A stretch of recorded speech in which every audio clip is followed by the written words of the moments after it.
Indah bunga sekutu, bunganya tumbuh di tepi telaga.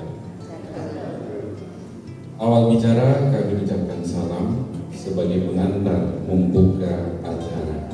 Assalamualaikum warahmatullahi wabarakatuh.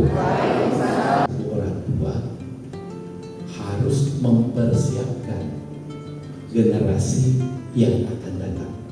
Kalau kita perhatikan yang terkait dengan 7 kebiasaan anak Indonesia hebat, itu sangat sederhana. Mulai dari bangun pagi, kemudian beribadah,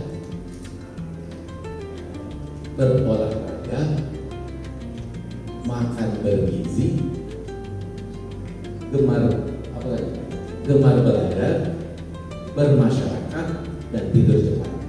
Kalau kita perhatikan itu sangat sederhana. Apa sih hebatnya bangun pagi?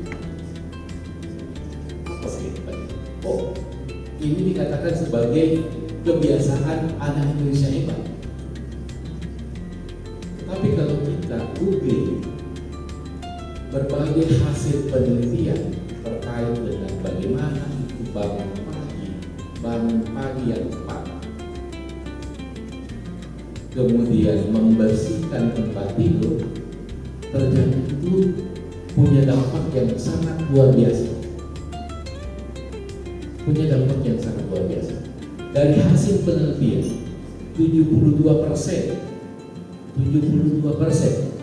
yang disurvei, orang yang bangun pagi dan merapikan tempat tidur itu menyatakan bahwa saya bahagia.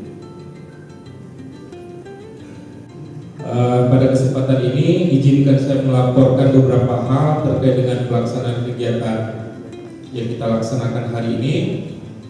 Yang pertama sekali, latar belakang kegiatan dalam rangka menindaklanjuti surat edaran bersama 3 Menteri nomor 1 tahun 2025 tentang penguatan pendidikan karakter melalui pembiasaan di satuan pendidikan. BPMP Provinsi Aceh melaksanakan kegiatan advokasi implementasi gerakan 7 kebiasaan anak Indonesia hebat. Program ini merupakan strategi pembentukan karakter anak bangsa melalui 7 kebiasaan baik yang dilaksanakan secara sistematis dan berkelanjutan.